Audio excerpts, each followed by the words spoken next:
Прывітанне, шаноўныя гледачы, слухачы, спажывачы нашага падкасту «Усход-захад», нашага эксперыментальнага магілёўска-гродзенскага падкаста. З вами, як заўсёды, Алексей Шота, краязнаўца з Гродна, і мой калега Алексей Бацюкоў, краязнаўца з Магілёва. Усім прывітанне.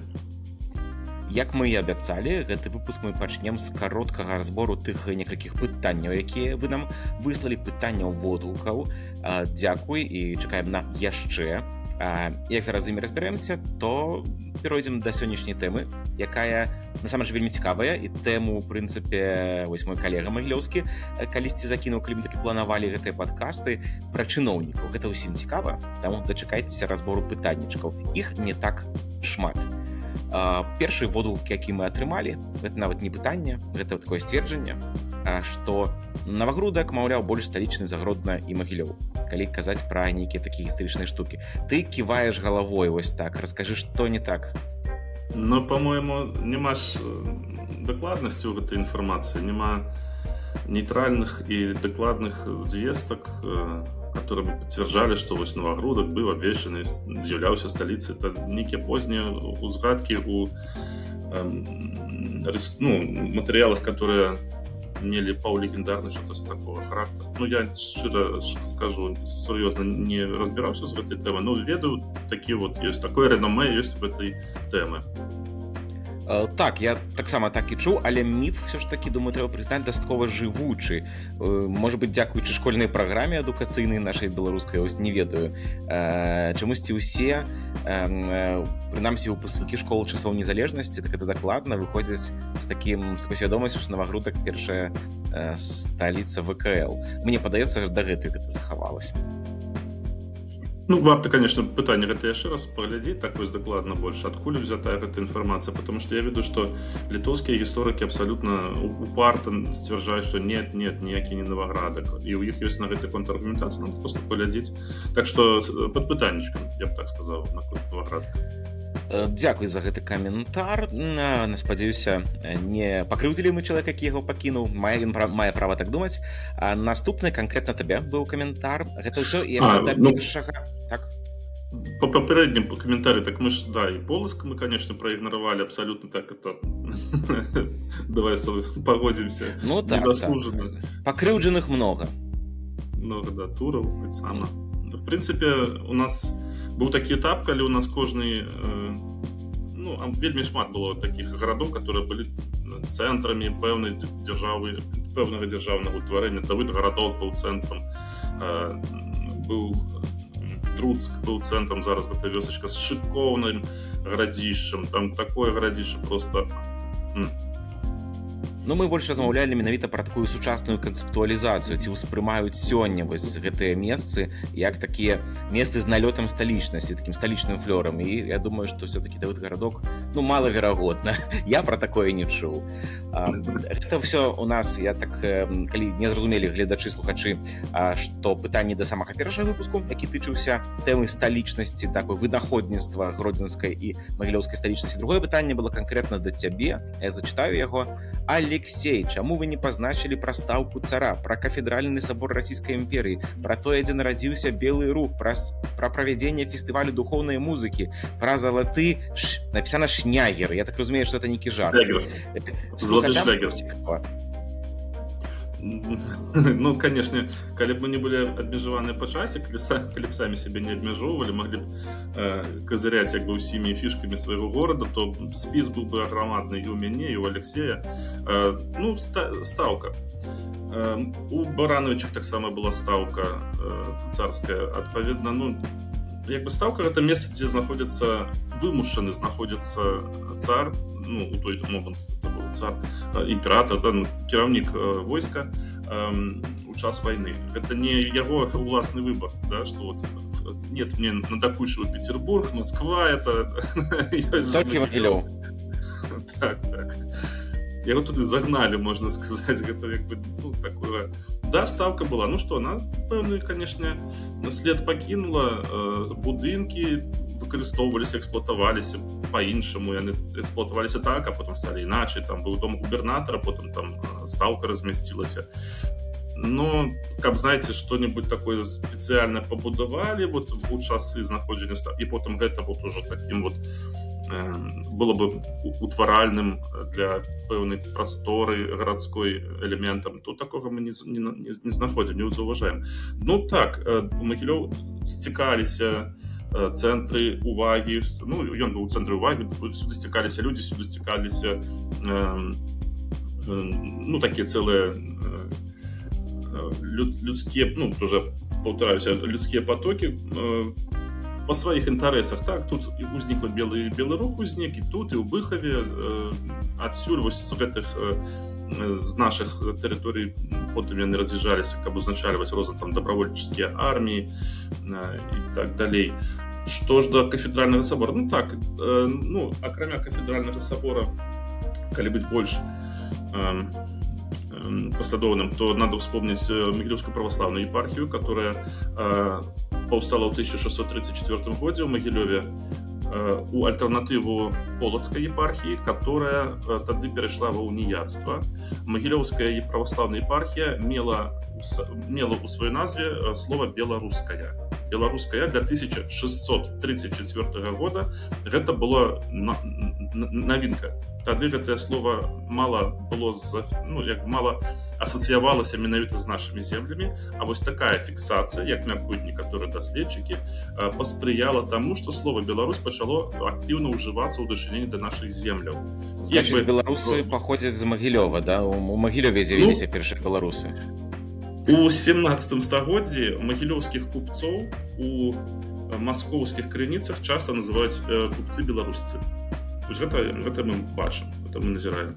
Ну, але ж не толькі праваслаўныя сябе называлі беларусамі. Вот мы ведаем знакаміты выпадак першага чалавека, который назваў себя Леўка Руссян, Саламон Рысінскі, который, верагодна, не быў все-таки праваслаўным по веравызнанні. Ну, напэўна, і была прычына, чаму гэтую епархію назвалі беларускай. Напэўна, все ж таки такая ўжо фіксацыя вось як адбывалася в гэты момант. Просто мы атрымалі такі момант, калі гэта замацавала вось утварэнне гэтай епархіі, замацавала яшчэ больш фіксацыю слова беларуская ў дачыненні да нашых земляў. Я толькі дадам яшчэ, можа, для нашых слухачоў пра вось кафедральны сабор каталіцкі, што не ўсе ведаюць, што гэта быў цэнтр самай вялікай у свеце каталіцкай епархіі. Гэта мала сёння, цяжка сабе сёння проста уявіць, што фактычна гэта адна вялікая епархія на ўсю расійскую імперію. Быў такі момант, што ну, можете самі сабе ўявіць, што гэта ад, умоўна, не ад Брэста, ну, потым это будзе ад Брэста, таксама і ад нават не толькі Брэста, і яшчэ далей, і да Аляскі, напэўна, на той момант, да Аляскі. Вся гэта тэрыторыя, она была пад юрысдыкцыяй Магілёўскага архібіскупа, у которого было две резідэнцыі, адна ў Магілёве, другая ў Петербургу. І пад яго ўлады, напрыклад, захаваліся езуіты. Мала хто ведае, але езуітаў забаранілі незадоўга да падзелу Рэчы Паспалітай, а дзякуючы таму, што у 1773-74 годзе, здаецца, была касацыя езуітаў. А дзякуючы таму, што вось гэтая каталіцкая епархія, она была як бы такая трохі не зусім пад папай. Ён як бы прызнаў гэтую епархію, але прамога кіравання не меў. То ён не мог уздзейнічаць на Станіслава Богушцы Станцевіча, который быў першым гэтым архібіскупам каталіцкім. І той просто дазволіў езуітам на ўсіх абшарах гэтай расійскай імперіі захавацца, і ў нас яны працавалі ў Магілёве. Гэта кшталту як сёння каталіцкія іерархіі ў Кітаі, напэўна, падобным чынам. Яны нібыта пад папам блізкім, але свае асаблівасці палітыкі. Дора, трэцяе пытанне да падкаста пра сталічнасць. Не пытанне, а... Это вось уяўляеш сабе, выбачаюся, быў момант, калі людзі, дысідэнты уцякалі на нашы землі, да? Ад палітычнага ціску. Вось канкрэтна тут езуіты. Ну так, это сёння трошки такое, як з іншага свету. Такое, у нейкім крывым люстэрку гэта выглядае на сённяшні дзень. Ну, ролі мяняюцца. Золоты шлягер яшчэ было ў пытанні, гэтае пытанне. Так. Ну, тут такі альтэрнатыва славянскаму базару. Ну, як бы, наколькі славянскі базар гэта важная рэч, а золоты шлягер гэта яшчэ і у 3 разы менш. Ён квітнеў толькі на адным этапе, калі ім кіраваў Владзімір Брайлоўскі, а потым яго абвінавацілі ў нейкіх там рэчах, як заўсёды яны любяць, і яго адстранілі, все, ён захерел просто. Эфективного менеджера вырашылі, што он занадта эфективны для свайго часу. Окей. Добра, і трэці каментар, дакладней такі вельмі разгорнуты водгук прыляцеў на наш першы падкаст пра сталічнасць ад гродзенца Яўгена Аснарэўскага. Гэта такі, как это сказаць? Чалавек-мем. Ну так. Чалавек-мем, гэта краязнаўца, гісторык, пісьменнік, паэт, спявак, вікіпедыст, які... І містыфікатар, наколькі невядома. Так, яго не існуе, яго завуць зусім інакш, ніхто не ведае, хто ён такі, дзе ён жыве. Вось, і ён напісаў камент, прыемна, я коротка зачытаю. Яшчэ раз пра тое, як правільна абгрунтаваць гродзенскую сталічнасць. Триггером для поста з'явілася праслухоўванне нядаўняй спробы гарадзенскага краязнаўцы абгрунтаваць гэтую самую сталічнасць. Атрымалася, шчыра кажучы, і не ў крыўду, слабавата. Адразу скажу, што мы не абгрунтоўвалі, мы пераказвалі пэўныя наратывы, якія ёсць. То есть мы не спрабавалі даказаць, мы проста, калі пра што гавораць, што замацавалася ў свядомасці жыхароў Гродна і Магілёва, таму спробы нешта абгрунтаваць канкрэтна не было, мы толькі перадатчыкамі служылі. І Аснарэўскі напісаў здаравенны пост, які я рэкамендую усім прачытаць. У яго Facebook адкрыты, можна нават без рэгістрацыі ў Фейсбуку зайсці і пачытаць. І там вельмі шмат пра тое, што у ВКЛ, вот перед этим мы трошки тады пропустили, Гродня, на думку Яўгена Аснарэўскага, была сталіцай нароўні з Вільнам, а пазней фактычна ўжо і важнейшай за Вільна стала. Тут даволі шмат спасылак на рознага кшталту дакументы, на водгукі падарожнікаў, у тым ліку такіх позніх, той же Уильям Кокс, ангельскі падарожнік, это 18 стагоддзя, і ўжо сам Станіслав Аўгуст Панятоўскі цытуецца. Даволі цікава доўга пераказваць. Магу толькі падзякаваць, канешне, Яўгену Аснарэўскаму. І, дарэчы, ён таксама звярнуў увагу на тое, што па розных прычынах на такой другой сталіцы, напрыклад, другой сеймавай сталіцы можа прэтэндаваць Брэст, Полацк, такая самая першая сталіца, Магілёў, бо быў магутны і гэтак далей, Мінск быў сталіцай ваеводства. То есть, да, в прынцыпе, пры вялікім жаданні можна вельмі шмат прыцягнуць завуж, калі трэба. Это не было нашай мэтай. Яшчэ раз дзякую Аснарэўскаму. Ідзем далей. У нас яшчэ быў такі водгук пра музеі. Водгук даволі цікавы. Сапраўды, это мой фейл. Мы не ўзгадалі пра прыватны музей горада Януша Паруліса ў Гродні. Ты такі музей ведаеш? Чуў што-небудзь пра яго? Не, толькі вось з гэтага каментара даведаўся. Гэта дом, палова дому, дзе жыве такі патомны гарадзенец, у шмат які ўжо пакаленнях гарадзенец Януш Паруліс. Ён збірае ўсё. Гэта калекцыянер, у якога, я не знаю, чаго няма. Ёсць абсолютна ўсё, і ён запоўніў свой дом экспанатамі. Там немагчыма прайсці. Там все закідана в цэлыя кучы. Для нармальнага чалавека, які зойдзе з вуліцы, это хлам, кучы хлама. Але это хлам гістарычны. Там які-небудзь елкавыя цацкі 60-х, там меню рэстаранаў гродзенскіх, там 70-х, там яшчэ штосьці, элементы дэкора нейкіх кавярняў, савецкая чеканка крутая, которую растащили ў час ремонту, ён сцягнуў. Там драўляная нага яго прадзеда, боты пажарніка, яго там дзеда, які быў пажарнікам. І ўсё што заўгодна. І гэта стварае такую незвычайную атмасферу, але ці гэта можна назваць музеем? Да, вибачайся, ты знаешь, я уже почитав коментарі наконт гэтага музея, як ты кажаш, да, ці можна назваць у Двукосі. У Двукосі гэта будзе музей, гэта такая прыватная ініцыятыва. Слова склад тут, склад старажытнасцяў было больш, напэўна, дарэчы. Пачытаў каментарі і дваістае адчуванне, конечно, я разумею музейную вартасць гэтай калекцыі, калі размова пра рэчы, которые больш нідзе ўжо не захаваліся, пра такія, которые, будуць страчаныя, калі толькі не тут. Адпаведна, вартасць высокая, але музейная справа она уключае ў сябе не толькі збор, але і уласна саму музеіфікацыю. І наколькі я зразумеў, там вось гэтай музеіфікацыі не адбываецца, то бок прадмету не дадаецца яго інвентарны нумар, не записываецца яго гісторыя, не записываецца яго паходжанне, то бок ён пазбаўляецца фактычна большай часткі сваёй інфармацыі, сваёй каштоўнасці, калі ён без гісторыі застаецца. Гэта першая заўвага, што напэўна гэта ўжо все-таки такая не музейная работа, а калекцыянаванне. Чалавек калекцыянуе, як калекцыянер цудоўна, но это занадта высокі статус, каб лічыць гэта музеем менавіта. Потым заўвагі ад саміх наведвальнікаў такія негатыўныя, которые я пабачыў, былі такого кшталту. Чалавек нам нічога цікавага не расказвае, то бок у яго столькі ўсяго, мы чакалі там шмат гарадскіх баек, гарадскіх гісторый, а он просто что-то там протараторил, стал их выправаживать, причем узял 15 рублёў. Все навалено, свалено.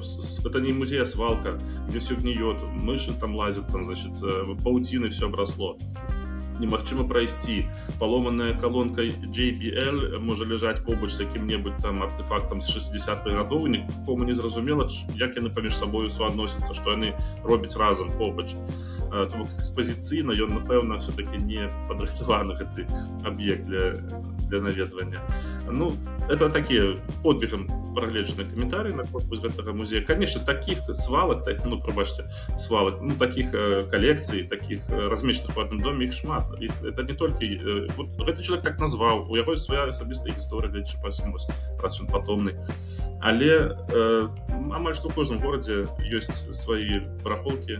На гэтых барахолках, як правіла, адны і тыя ж людзі дзесяцігоддзямі. Можна прыйсці да іх да хаты і пабачыць, калі запросіць, пабачыць такія самыя там склады, такія самыя калекцыйныя нейкія развалы. Гэта нармальная з'ява, абсалютна цікавая і такая, которая натхняе многіх іншых людзей на добрыя справы. Да, ёсць такое калекцыянаванне, ухваляю. Маладзец гэты мужчына, но пажадана, конечно, больш сістэмна займацца гэтай справай. Калі б у яго быў памочнік, я думаю, што была б трошки лепшая сітуацыя. У абарону Януша скажу толькі, што былі спробы каталагізацыі, былі памочнікі, вельмі складаная гэта справа. Януш не просты чалавек, нічым гэта не скончылася, але спробы былі. І таксама там чалавек настрою, то есть турыст можа патрапіць і пачуць неверагодныя гісторыі, а можа патрапіць і заплаціць 15 рублёў, каб паглядзець на павуцінне. У гэтым таксама праблема, што няма сістэмнасці у такім нармальным сапраўдным музеі. Але, зноў жа, яшчэ ў абарону выступлю, што вось такое жыццё менавіта гарадзенцаў штодзённае там адчуваецца вельмі добра. Конечно, для гэтых экспанатаў трэба разоў 5 больш месца, каб сэнсоўна іх паказаць, але сапраўды вось там ёсць моманты рэальнай жывой гісторыі і найноўшай, і такой троху больш даўнейшай. Вось, да яшчэ камент пра музеі, не камент, а такі водгук, я магу толькі пагадзіцца з ім, зачытаю зараз. Калі б у гародні ратушу аднавілі, то частку памяшканняў можна было паддаць для музея горада, было б самае добрае месца. Дзякую нашаму каментатару, я могу сказаць толькі, што это, канешне, правільны варыянт, так зрабілі ў Магілёве, значит, так зрабіць і ў нас, все правильно. Вось, да выпуску пра памежжа каменцік прыляцеў, таксама такі інфармацыйны. Даволі распаўсюджана жыццё на мяжы было і ля украінскай мяжы. Удрыцк, Сарны былі меккамі для многіх беларусаў. Напэўна, зноў жа, гэта якое памежжа возьмем, так і там это будзе. Мы разглядалі толькі свае, канешне, родныя, але таксама, я думаю, і на поўдзень, і на поўнач Беларусі падобныя гісторыі. Можа, не ў такіх маштабах. Наконт украінскага памежжа, не могу понять, з чаго карміліся людзі, што называецца. Я разумею, калі ёсць вялікая цэнавая розніца паміж двумя краінамі, і тады мяжа цябе корміць за кошт таго, што ты пераадольваеш яе, і вот ужо все, ты атрымліваеш магчымасць зарабіць на гэтым. А з Украіны жа не было высокай цэнавой розніцы. Хіба што адно, в Украіне была доўгі час такая практыка, у іх вельмі вялікія былі базары з вельмі таннымі таварамі, агромністыя там рынкі на, не толькі 7 кіламетраў у Адэсе, а там Хмельніцкім, мне здаецца, самы вядомы быў. Хмельніцкім, таксама. Туды ездзілі такімі цэлымі аўтобусамі спецыяльна на таварныя такія паездкі. Але гэта, не знаю, гэта... Я не зразумеў каментатара, скажем так. За кошт чаго людзі жылі. Але ездзілі сапраўды вось з розных паўднёвых гарадоў беларускіх кшталту якіх-небудзь якога-небудзь Століна ці вось тых ваколіц сапраўды масава ездзілі ў Украіну. Ну, відаць, была розніца цанавая, інакш незразумела рацыянальнасць гэтага. Ну і апошні камент, это прям не камент, а прапанова тэмы. Нашу падпісчыцу, дарэчы, гэта пастаянная чытачка, я ведаю, і глядачка канала пра гісторыю Гродна 1127. Дзякую ёй. Яна напісала сур'ёзную заявачку. Цікавіць тэма беларускіх школаў на захадзе ўсходзе ў міжваенны перыяд. Это прям вузкая спецыфічная тэма. Я думаю, можна было б ёй заняцца, але трэба добра падрыхтавацца. Бо, напрыклад, я вельмі далёкі ад гэтай тэмы. Ну, я думаю, было б цікава. Напэўна, ну, можна зараз здагадвацца, што выйшла бы так, што ў Магілёве ўсё квітнела беларушчына, а ў Гродні палякі душылі. Легко. У нас ёсць на могілках, напэўна, адно з самых першых беларускамоўных пахаванняў з беларускай мовы, гэта менавіта пахаванне настаўніка, дзе яго імя, прозвішча і подпіс, што гэта ён быў настаўнікам, по-моему, там 29-й год, што такое. Беларусізацыя яшчэ адбывалася ў Магілёве. Вось, так што, думаю, да, можа быць, запішам як-небудзь такі эпізод. Яшчэ раз дзякую ўсім каментатарам за каментары. Пішыце яшчэ, нам цікава. І перайдзем да... Прабачу, мяне прапанова, каб каментатары нам парэкамендавалі, што бы яны хацелі пабачыць у апошнім нашым запланаваным 5-м выпуску, які мы хутка будзем ужо запісваць. У нас ёсць некалькі тэм, якія мы так сабе накідалі. Можа быць, прапануем ім штосьці кшталту галасавання наконт гэтых тэм. Так, канешне, пакідайце ў каментарах, як толькі можаце з намі звязацца, звязвайцеся і прапануйце. Мы пастараемся падрыхтавацца менавіта пад тую тэму, якая вам цікавая. Толькі, калі ласка, можа, не надта складанае што-небудзь. А мы перайдзем да тэмы, якую запланавалі. І вот кажу, эту тэму, ў прынцыпе, прынёс ты. Яна мяне трошкі здзівіла, а потым аказалася, што яна класная, хутчэй за ўсё, пра чыноўнікаў, а дакладней пра абмен чыноўнікамі. Таму што так, у нас у Гродні лічылася, што вось нам засылаюць гэтыя ўсходнікі, ты гады з усходу, засылаюць нам сваіх губернатараў, каб нас мучыць. А аказваецца, наадварот, таксама это працавала, што і гродзенцаў засылалі ў Магілёў, каб вас мучыць. Вось. Ну, гэта мы зараз кажам ужо пра умоўныя там якія-небудзь там 90-е 2000-е, то есть часы незалежнасці, але я так разумею, што можа і раней было штосьці такое. Паспрабуем узгадаць у прынцыпе рознага кшталту цікавых гісторый з чыноўнікамі. Пачнем, напэўна, з гэтых абменаў. Вось прасвяці мяне, хто такі гродзенскі ў вас кіраваў? Такое ўражанне, што гэтыя абмены это штосьці кшталту запазычвання альбо там актуалізацыі для нашых земляў кітайскай старай яшчэ традыцыі, калі чыноўнік мог жыць на адным месцы не больш за 2 гады, каб не абрасці сувязямі карупцыйнымі, і пагэтаму іх часта перакідвалі з рэгіёна ў рэгіён. Вось і ў нас, напэўна, вырашылі, што это такая мудрасць, ад якой нельга адмаўляцца, пагэтаму давайце-ка мы... Ну і што яшчэ? Якая яшчэ матывацыя, думаю? Глядзіце, у нас Гродна гэта прагрэсіўны рэгіён, эканамічна стабільны, эканамічна больш моцны.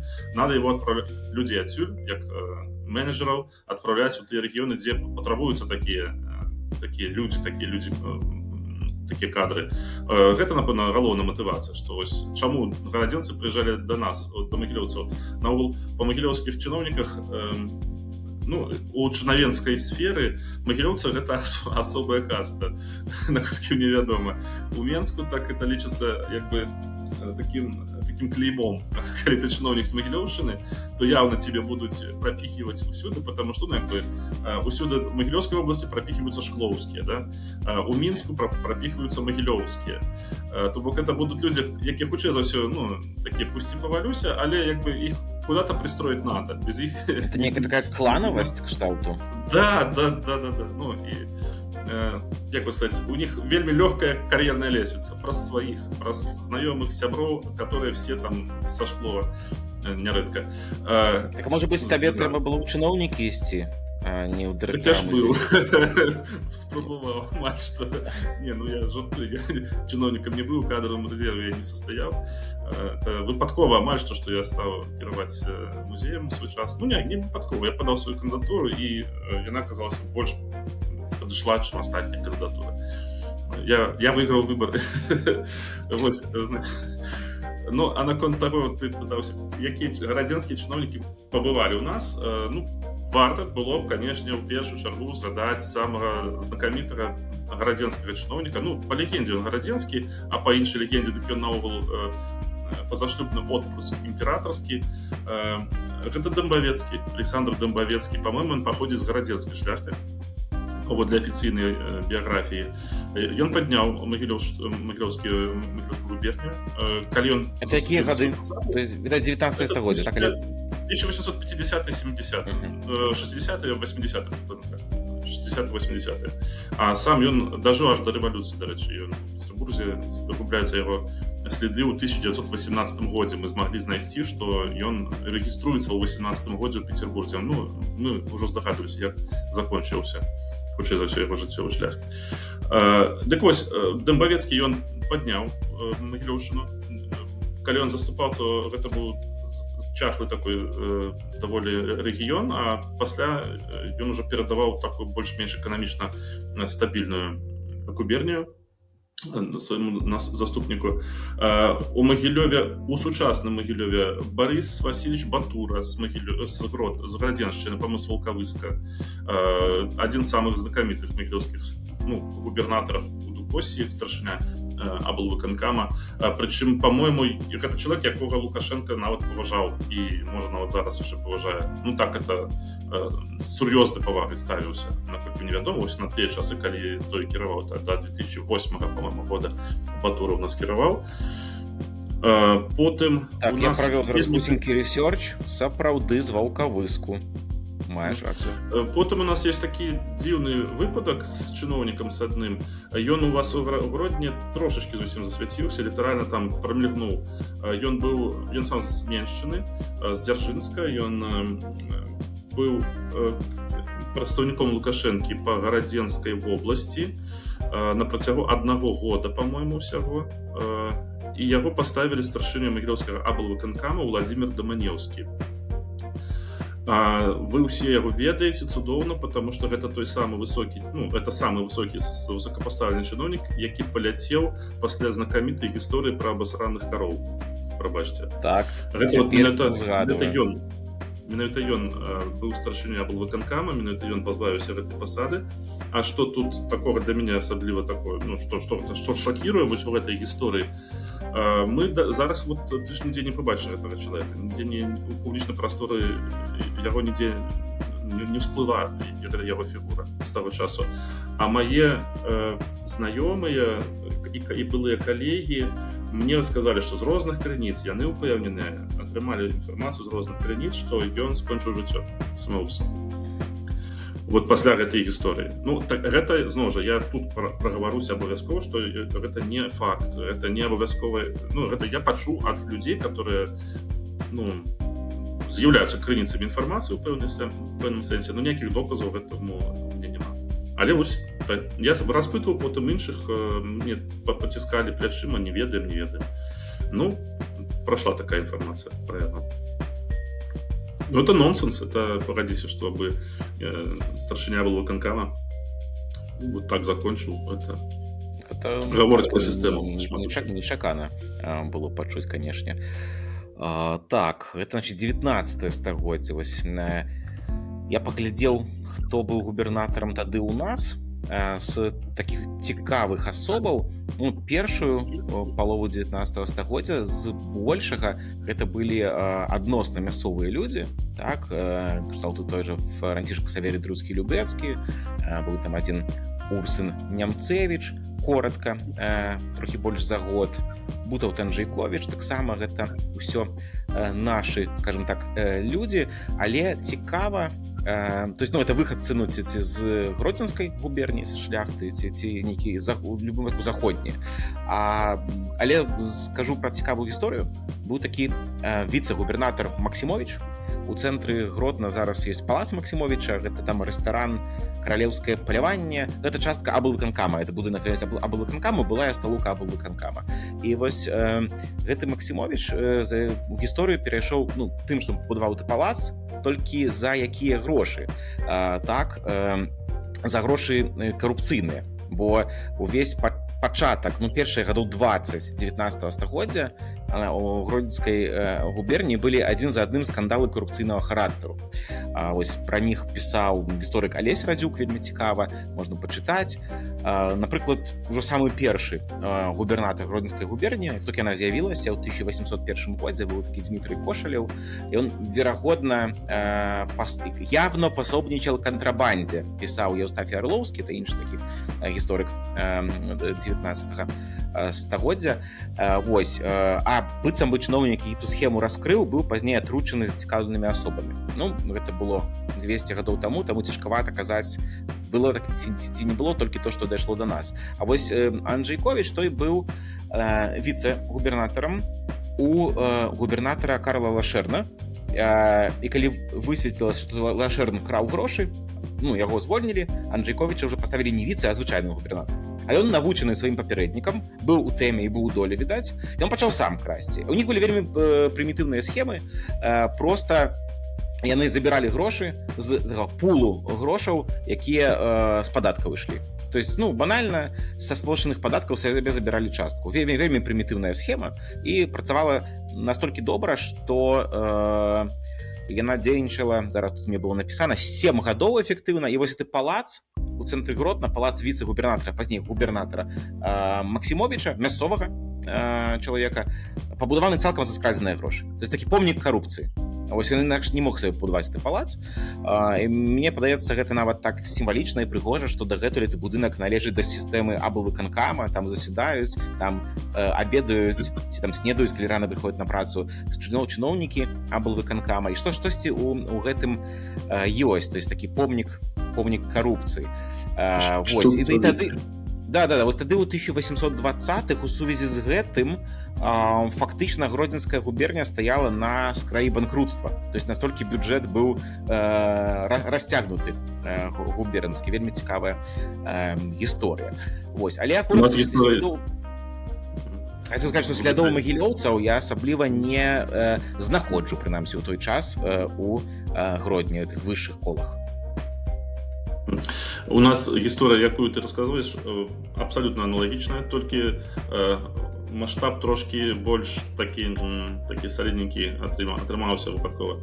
У нас губернатарам у самым пачатку, калі Магілёўская губернія ўвайшла ў склад Расійскай імперіі у 1790-х годах, ну, пасля, ўжо там праз 20 гадоў пасля ўваходжання, губернатарам быў такі Пётр Пасек, а знакаміты ён быў тым, што быў удзельнікам загавара, па выніках якога Кацярына II прыйшла да ўлады. Ён быў удзельнікам загавара на забойства яе мужа. Ён паспрыяў яе ўзыходжанні, яна яго зрабіла губернатарам у Магілёве. Сам чалавек быў абсалютна не дзелавы. Ён ўсё, што хацеў рабіць, это карты, паляванні, любоўніца, там все такое вот. Віно. Дольче Віта. Да. Як-то жил як рок-звезда, да. І, значит, пра яго пісалі сучаснікі, што 2 гадзіны мог стаяць каля люстэрка кожны дзень. Прычым уся яго справа была толькі ў тым, каб нахлабучыць сабе парык, который так уже быў перад гэтым завіты. Вось. І ён абсалютна так, па той жа схеме, ён сабе пабудаваў палац. Калі у Магілёве адбывалася будаўніцтва сабора, Іосифаўскага сабора, то падрядчыку ён сказаў: будуй вось з гэтых жа матэрыялаў і за гэтыя грошы яшчэ і мне палац. І той яму пабудаваў палац, які называўся Піппенберг, на ўскрайку Магілёва, в жывапіснейшым месцы, бліжэй да Буйніч. Пасля рэвалюцыі яго ўжо там разбілі, і ён уже абсалютна, толькі ў некалькіх фотаздымках застаўся, і фундамент яго яшчэ трошачкі можна намацаць. Калі прыйшоў да ўлады сын Кацярыны, які Павел I, які ненавідзеў усіх звязаных са смерцю яго бацькі, то ён забараніў гэтаму Петру Пасыку бываць у сталіцах. Потым звергнуты быў сам гэты Павел I, і ўжо сын Паўла дазволіў самому Петру Пасыку вяртацца ў гэтыя самыя сталіцы. Усё жыццё прайшло яго як па маслу, дзякуючы таму, што ён у юнацтве, у маладосці прыняў удзел у забойстве імператара. Цікава. А вось калі казаць пра магілёўскіх чыноўнікаў у Гродні, все-таки гэта асноўная тэма сёння, то гэта гісторыя 2000-х і трошкі 2010-х до 2020-го. У прынцыпе, вось у 2001 годзе неяк так здарылася, што нам прыслалі амаль адначасова двух кіраўніка гарвыканкама і аблвыканкама, якія самі магілёўцы. Вось гарвыканкамам з 2001 года кіраваў такі Александр Антоненко. Вось ён сам са Слаўгарада Магілёўскай вобласці, і паралельна з ім, так у такім сімбіозе, кіраваў аблвыканкамам Владзімір Саўченка. Ён з Касцюковіцкага раёну Магілёўскай вобласці. Вось, і дзе-то года да 2010-го, здаецца, то есть цэлае дзесяцігоддзе яны так у такім дуумвіраце пракіравалі. І вот яны запомніліся кепска, я скажу напэўна, хутчэй кепска, таму што вось пры іх працы, у часы іх працы ў Гродні адбылася такая сумна памятная рэканструкцыя гістарычнага цэнтра Гродна, калі цалкам перабудавалі былы рынак, савецкую плошчу сённяшнюю, і шмат фундаментаў парушылі гістарычных будынкаў, вельмі шмат зеляніны ў Гродні парезалі. І вось гэты два прозвішчы чыноўнікаў з Магілёўшчыны, Саўченка і Антоненка, у многіх асацыююцца з, па-першае, з тым, што далі загнуцца гродзенскаму бровару, які можна было выратаваць, і былі зацікаўленыя інвестары, і расійская Балтыка, это гігант, магла інвеставаць, яны зрабілі ўсё, каб ніхто не змог, і каб давесці банкрутства, да банкрутства піўзавод гродзенскі. А другое, гэта так, знішчэнне ўсёй зеляніны ў горадзе і разбурэнне гістарычнага цэнтра істотнае пад выглядам рэканструкцыі. Вось гэта такая нехарошая памяць пра гасцей, такіх прыхадняў з Магілёўшчыны. І потым у нас быў перапынак невялікі, бо быў, слова губернатар кепска вельмі гучыць, старшынём аблвыканкама, все ж таки правильно сказаць, Сямён Шапіра, які з Мінскай вобласці. Ён запомніўся, напэўна, много казаць пра яго не буду, бо это не наша тэма, ён не з Магілёва, але запомніўся такой палітыкай, капіраваннем Лукашэнкі ў пэўным сэнсе. Ён быў і швец, і жнец, і на дуде і грец. Любіў сябе прадстаўляць, што ён спецыяліст ва ўсіх пытаннях. А пасля яго яшчэ адзін магілёвец прыехаў, Владзімір Краўцоў, які сам нарадзіўся ў Ленінградскай вобласці, але ўсё яго жыццё з інстытуту машынабудаўнічага. Зараз это, так разумею, вось той самы беларуска-расійскі універсітэт, про які ты казаў, было звязанае яго жыццё з Магілёвам, скончыў там вось ты машынабудаўнічы, працаваў у камуністычнай партыі інструктарам, і пазней у аблвыканкаме магілёўскім, адкуль яго накіравалі у Гродзенскі ў 2013 і до 2020 ён спакойна 7 гадоў кіраваў. Акурат адзін з самых спакойных такіх, губернатор, лезе слово это губернатор, неправільна, страшня аблвыканкама, няма ў нас губернатор. Адзін з самых спакойных. Пры ім нічого не адбывалася асабліва. Он нікуды не лез, вельмі такі ціхі, спакойны, уже старэйшы чалавек, і ён патрапіў на такія, напэўна, часы, як мы любім называць, і вегетарыянскія, і такія прагрэсіўныя, калі безвіз адкрываўся ў 2016, калі турысты ехалі з Літвы і Польшчы, калі, ў прынцыпе, пасля 2015 года прэзідэнцкіх выбараў было так спакойна, нейкія хвалі лібералізацыі. І скончылася яго у нас кіраванне ў жніўні, 20 жніўня 2020 года, калі яго знялі, то есть прилетеў тады Лукашенко на верталёце і адчытал яго і зняў. Есть такая байка гарадская, я са свечкай не стаяў, не ведаю, але людзі вартыя даверу пераказвалі, што пасля гэтай сустрэчы з Лукашэнкам і пасля таго, як яго знялі з пасады, Владзімір Краўцоў хадзіў пару дзён у чорных акулярах супрацьсонечных, таму што меў фінгал пастаўлены, здагадайся кім. Это за што купіў, за тое прадаю. Вось. І на гэтым эпоха вось такіх магілёўскіх кіраўнікоў у нас скончылася. Вось іх за гады незалежнасці, так, за апошніх гадоў 30 было вось 3 такіх, которые, ну, бачныя, да? Не будем казаць пра нейкіх дробных чыноўнікаў, тому што кожнага біяграфію высвятляць, напэўна, і немагчыма, і не мае сэнсу.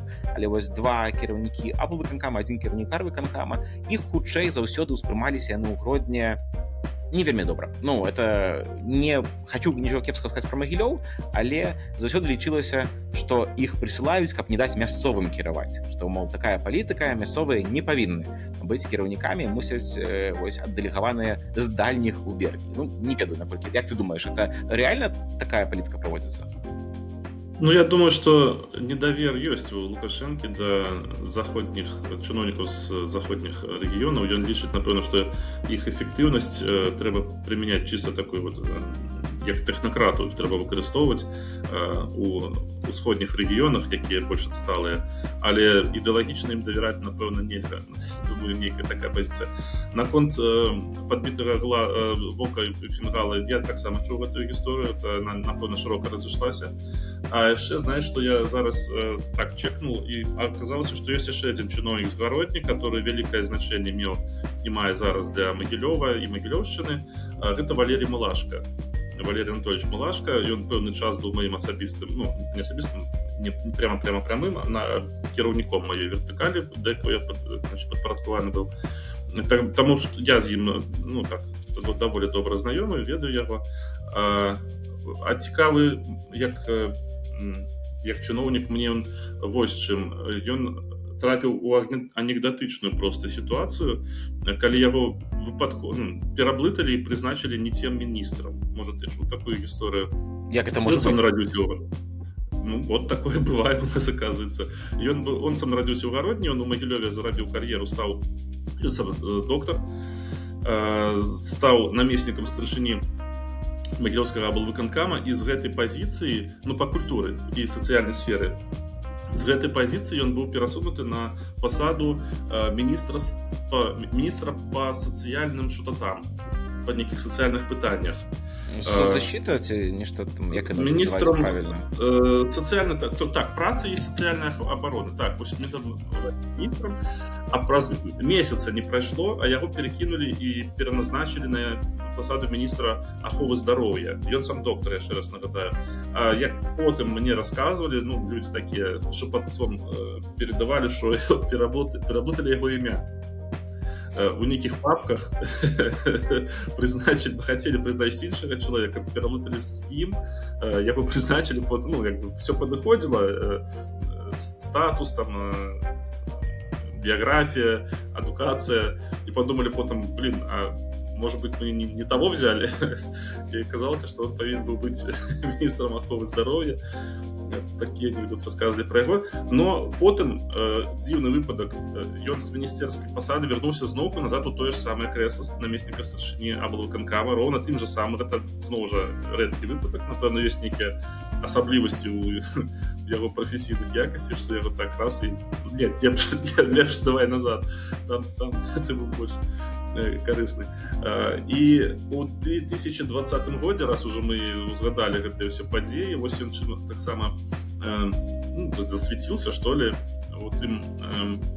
у тых падзеях. Калі памятаеш, чыноўнікі беларускія пасля марша 16 жніўня, які быў самым масавым у гісторыі,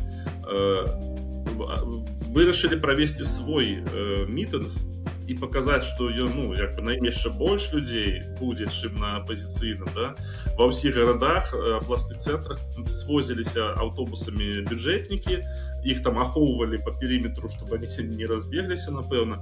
І вось гэты мітынг павінен быў прайсці ў Магілёве, не памятаю число, но это быў нейкі будні дзень, ці то серада, ці то пятніца, что такое, по-моему, на плошчы перед аблвыканкамам, і я ведаю, што ніхто не хацеў выступаць. Люди, якіх, ну, пихали в спину, иди выступи перед публикой, как бы мотивируй, все адмаўляліся. И вот Валерий Анатольевич, наколькі мне вядома, бегал и ледь не за руку людей тягал до микрофона. Такой был, как бы это сказать, скрепой, выступил такой скрепой у чиновников. Слухай, а як ты думаеш наогул вось гэта практыка, такая палітыка перакідвання людзей з розных абласцей менавіта вось на кіроўных пасадах, яна мае сэнс, яе можна правільна неяк выкарыстоўваць, яна хутчэй заганная, ці вось трэба так, як мы гарадзенцы хочам, каб толькі нашыя былі начальнікамі, што вось старшыня гарвыканкама толькі гарадзенец, а выканкама, максімум што з обласці, там з ліды і ўсё, далей не пусцім. Ці гэта неправільны падыход у нас, гэта нармальна, калі хтосьці прыедзе кіраваць? Я бы так сказал, что, по-моему, неправильный подход – это аўтарытарны стыль кіравання, які патрабуе такіх рашэнняў. Правильным падыходам была бы канкурентная барацьба, напрыклад, партыйная барацьба, як это. Ты яшчэ скажы, што каб выбары праводзілі мэраў у Беларусі. Зараз дагаварышся. А у вас былі выбары мэра, дарэчы, хоць раз? Трэба падымаць дакументы. Мне здаецца, што ў 90-х пасада была выбарнай, но я этого не магу памятаць. У нас, по-моему, 2 раза былі. У нас 2 раза, по-моему, я памятаю. Мне здаецца, што 1 раз мусіла быць, але гэта трэба было б зараз хуценька звярнуцца да крыніц. Гэта супер кароткі перыяд, хто гэта ўжо можа памятаць. Так, у нас, по-моему, я таксама, я тады яшчэ дзіцёнкам быў, памятаю, што здаецца, у 91-м годзе, памыляюся, напэўна, можа быць, у 90-м годзе былі першыя выбары, у нас неважна было, хто аблвыканкамам кіраваў, ніхто на гэта не звяртаў увагу, усе глядзелі, хто будзе самім горадам кіраваць. І вот такім першым і, напэўна, адзіным сапраўдным мэрам у нас быў Габрусеў, які праз 2 гады са скандалам вылецеў, потому што аказаўся карупцыянерам. Яго абіралі як дэмакратычнага лідара, як такі ўзор дэмакрата, але, як пра яго расказвалі калегі, якія з ім разам былі ў кіраўніцтве гарвыканкама, ён аказаўся такім, як бы так сказаць, як аказалася, ён хацеў, каб ўсё законы падпарадкоўваліся яму, а не ён законам. І ў нейкі момант ён проста взяў і выдзеліў кватэру свайму сыну, это чуткі, я не сцвярджаю, як быццам бы выдзеліў кватэру свайму сыну, на што той не меў права, і яго са скандалам знялі як карупцыянера, калі гэта яшчэ не было трендам.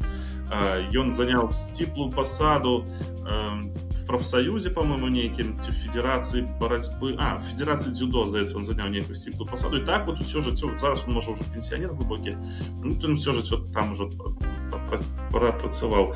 Пра яго знаеш, што расказвалі калегі, которые з ім в адных кабінетах сидзелі, што у яго частым госцем быў Лукашенко. І нібыта нават этот стиль кіравання, што неважна як закон, важна як я хочу. Вот он як быццам бы где-то тут і опыт і передавался. Потым, пасля таго, як яго знялі, быў іншы, таксама выбарны старшыня гарвыканкама, але я, на жаль, не памятаю яго імя. Я зараз спрабаваў хуценька правесці пошук, хто мог быць у Гродні выбраным старшынём мясцовай улады. Не так это просто, на жаль, гугліцца, але выглядае на тое, што зараз магу памыляцца, таму прашу прабачэння ў слухачоў, але падобна, што гэта мог быць Семён Домуш, вельмі вядомы палітык гродзенскі. Прынамсі, па гадах акурат, калі была ў нас адносная дэмакратыя, то пасуе яго кіраванне спачатку ў гарвыканкаме, а пазней у аблвыканкаме. Абсолютно. Але гэта трэба было б пераправерыць, каб не падмануць нашых слухачоў. Добра, ўжо 50 хвілін мы з табой размаўляем. В прынцыпе, так, самы доўгі выпуск. Здаецца, все больш-менш абмеркавалі.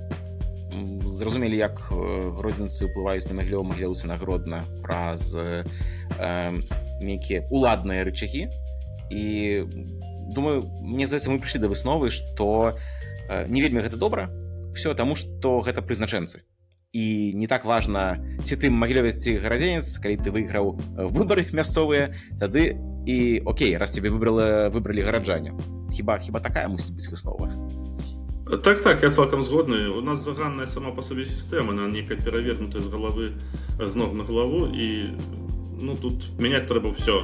А яна заточена толькі под такі як бы варыянт, дзе все кіруецца ўручную, а сістэма павінна працаваць сама, а не за кошт вот этого передатачного механізма. Ну так я думаю. Ой, узгадаў у канцы яшчэ пахвалю магілёўцаў, вот амаль ледзь не забыў. Вось Уладзімір Краўцоў, які такі вельмі спакойны быў і асабліва нічым не кідаўся прыкметным у вочы, старшыня аблканкама, ён што хорошага зрабіў, давёў да канца ўсе даўгабуды, якія пачаў Шапіра. Бо Семён Шапіра меў такую мегаламанію пэўную, пачаў мільён будоваў, які не мог скончыць, а калі яго забралі на міністэрскую пасаду у Мінск, как бы засталося куча даўгабудаў, якія амаль усе іх скончыў Владзімір Краўцоў пазней пасля 2013. Так што вось. На хорошай ноце заканчиваем. Хвала магілёўцам. Дзякуй усім, хто слухаў і даслухаў до канца. І чакайце апошні 5-й выпуск этого сезону, а калі вам будзе цікава, то, думаю, працягнем пазней з іншымі тэмамі. Да хуткіх сустрэч. Пачуемся. Всего доброго.